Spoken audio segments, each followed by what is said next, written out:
Came on the board, and I think it is time to re-engage our community. We currently have out on Leander ISD's website a growth management portal, and so that is got our kind of growth plans, and we are actively seeking input from the community. And this is a great issue for, let's hear from the community. How do you guys feel about school size?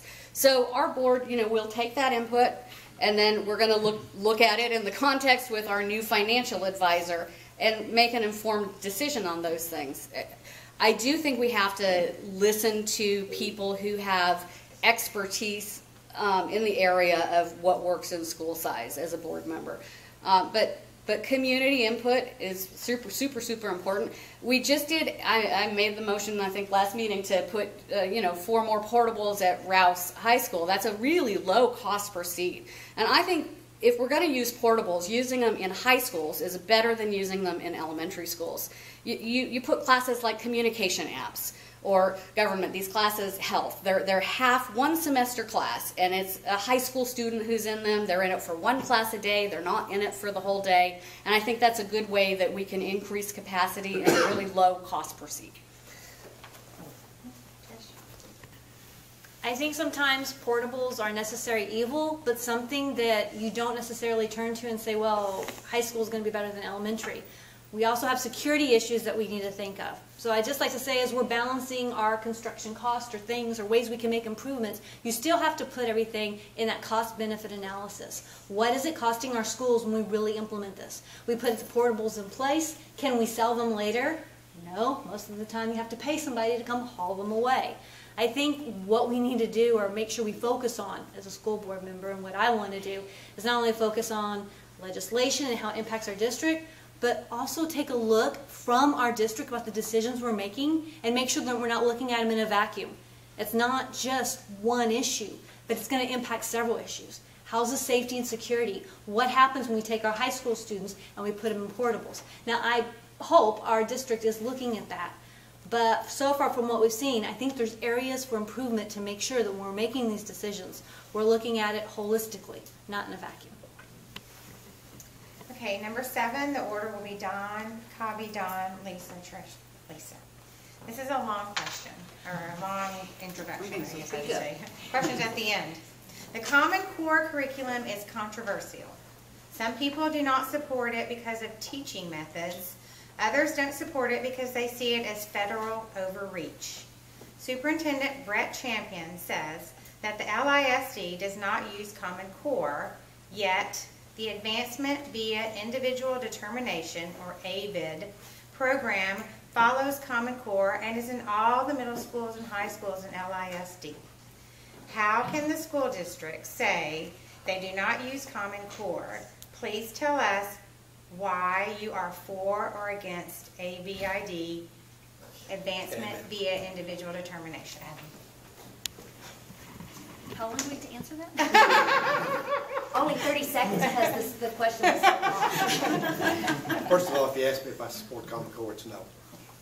Secondly, we teach to the TEKS. Texas gives us TEKS that we create a curriculum off of.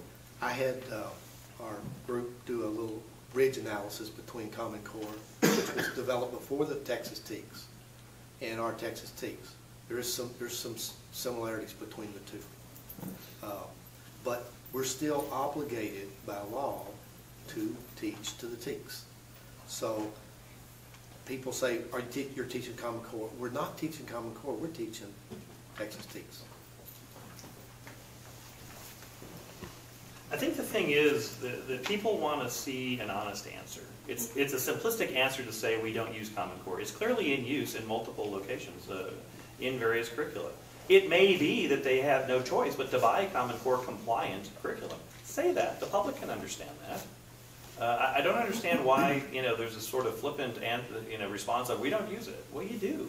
Parents are looking at their kids' homework sheets, and it says at the bottom Common Core compliant on it. That's they right. know what that means. So the question becomes, is there nothing else that we could purchase except Common Core material? Texas has lost a lot of its bargaining power, apparently, in the textbook industry because of Common Core.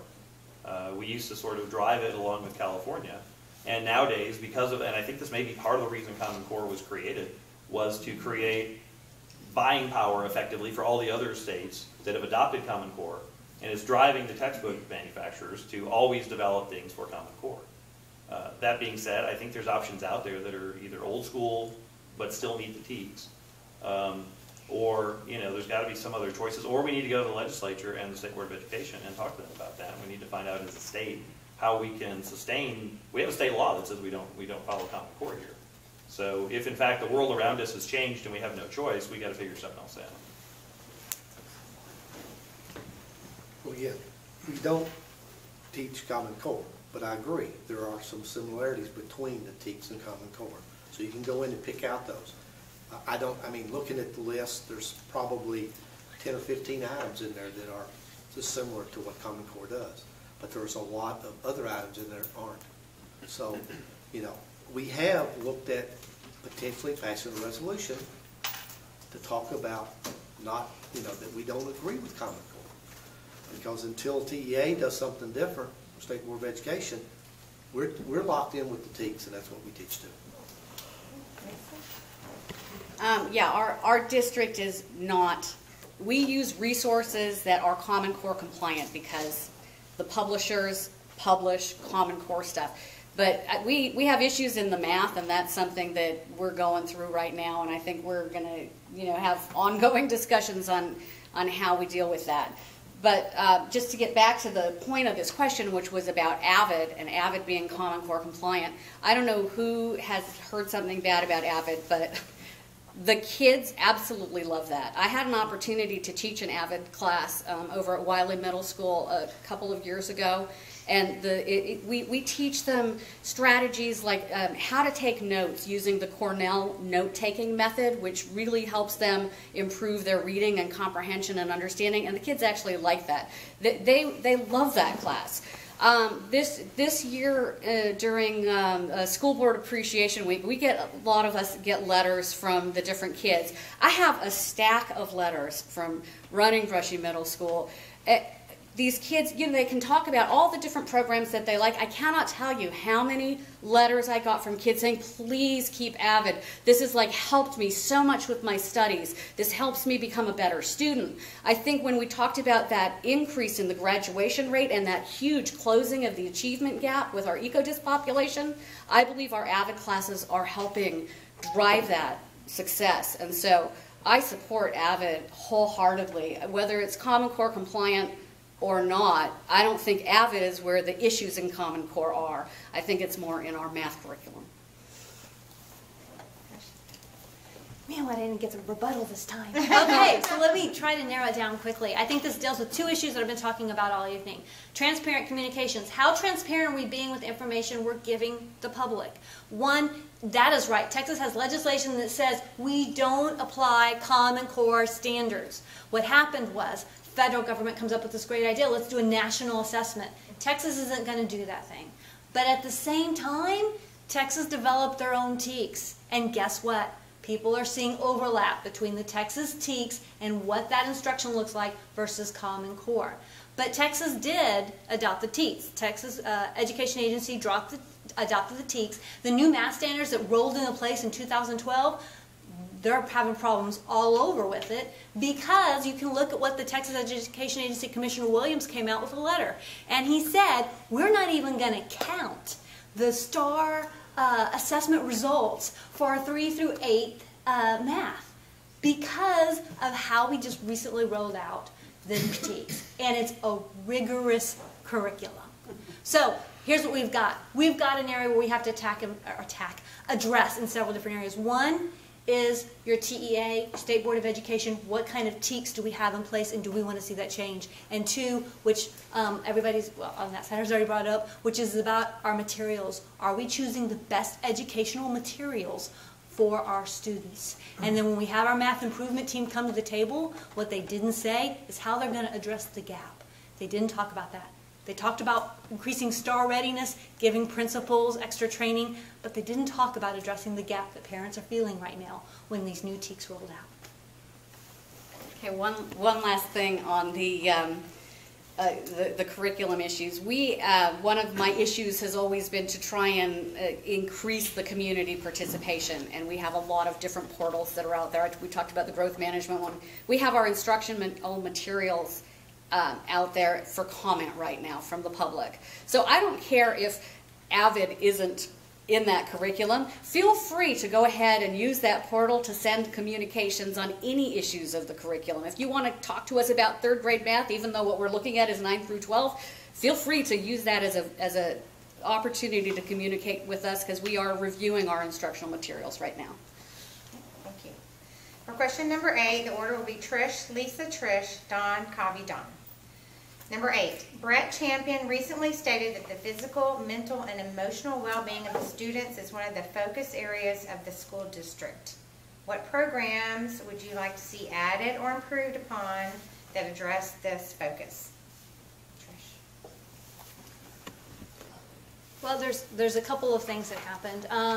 Leander School District, when they put out their legislative priorities, say, you know, we want the state to give us funding, to look at the funding that they're giving for mental health in the community, because our counselors are overwhelmed. They cannot take this all on themselves. So that's one area. The other area is that we must not stop, and this will go into my security just a little bit for students, not stop addressing students feeling safe in their classroom. Our Cedar Park High School students were asked a question of, do they feel safe on campus? And the results, according to the district goals for, what is it, 2014-15, I'll have to get the numbers down there, I put them down there. But the results were not good. We need to look at how safe our students feel on campus and in their classroom, because that is going to directly impact their well-being when they arrive on campus. And the other thing is, how do they get to campus? We have a lot of students who are in the bus going to school, time again, and we have a lot of students who take a bus, ride to school, and some of these students are left on the corner or dropped off at indiscriminate locations. And you can read more about it on my website. That's what I'm just going to have to start doing from now on. Thank you. As a board member, each year or whatever, we always look at where we are and where we can improve. And one of the things on this issue, I think when you have kids who are actively engaged in their community, they are better, more well-rounded, healthier, mentally healthy people. And as we have successfully closed our achievement gap in graduation rates, we've started having conversations about, can we do the same thing with our extracurricular participation, with our economically disadvantaged students? We have a big gap because they can't afford to participate in these activities. So this is something where I think the community will have to become involved. But I do believe that when you have kids and they're engaged in an activity that they love, that they're passionate about, my daughter has been in dance, and there's a whole, 400 kids in the band family. I mean, they have a support system where they're loved and nurtured. Time. So that's one of my priorities. Check your website out. Did you want to? Oh, yeah, I'll go back to school buses real quick. So my daughter in 7th grade was waiting for her school bus. Husband and I went on to work. She waited and waited and waited. Now, according to her, it was over 30 minutes. She had her phone with her. And so what happened is her and her little friend, her friend's dad, gave them a ride to school. Love that help in the community, but really, I hadn't really met the dad. It makes a mom feel a little queasy when people are giving your daughter a ride to school. And it's because our bus was behind schedule. Go look at our Leander ISD transportation tweet site. We write on there that our buses are riding late to school. We don't write on there how long our children are standing on the corner waiting. When my daughter first started at school, in the first few days, she was dropped off at different areas in the community. So I agree that there are certain, I think there are certain things that we need to better focus on, and we need to look at kind of, not as this a one-time issue, but when you start seeing things happen over and over again, these few little off things happen, what can we do to make sure that our students are safe from the moment they get out that door and on the school bus until they get off campus? Don? Is it- Yep. Oh, I'm sorry, This one's Cobby. Copy. Oh, I thought it was Don No, Covey. it goes Don, Cobby, Don, okay, we're on number 8. 8, yeah, Don, Cobby, Don. Okay. Don. So you went different on them. I did? Yep. I thought it Now, was question was mental health. Trish, Lisa, Trish, and Don, Cobby, Don. Yes? Do you want me to repeat that question? Okay. Go ahead. Mental health, wasn't it? Pardon me? Yeah, repeat the question. Okay. Brett Champion recently stated that physical, mental, and emotional well-being of the students is one of the focus areas of the school district. What programs would you like to see added or improved upon that address this focus? Back in 2011, when we cut the 22 million, we lost some counselors, which we desperately need to put back, and they're working on that. We just completed a security audit that they have several recommendations that we're actually focusing on right now too. We have a group in our school district that tries to reach out to these families that have these issues, and they're overwhelmed. I know we talked about a resolution to go to the legislative group about adding additional mental health facilities outside the school system, which these our folks says we try to get them help, and it's 2 or 3 months before they get anybody. So I think with counselors, additional mental health activity outside, and completing our security audit and completing the things that they've recommended, I think that we've moved a lot closer to helping the students. And we're always listening. I mean, I know we had an issue at Vista Ridge, and some ladies, the girls came in and talked about being attacked in the stairwells. Well, we're on a pilot basis. We've added some cameras. We've also trained not only the staff at Vista, but all the other schools from a security standpoint. So I'll stop. I think on this topic, I'll agree with Don. On the mental health needs to be in the community. I'm a little troubled by the notion that the school district's going to somehow become a provider of mental health services. It's really not their core mission, and they really shouldn't have that added on. Unfortunately, school districts have become kind of a Christmas tree for everybody's idea of how we're going to improve the community. The legislature rewrote the Education Code in 1995 and turned student discipline into a penal system. Everything's referenced the penal code. The criminal system has now taken over our discipline system. We're an arm of the criminal justice system, basically. School lunch has grown to where it's now school lunch and breakfast and sometimes dinner. And again, I would like to help the hungry. I do what I can to help the hungry.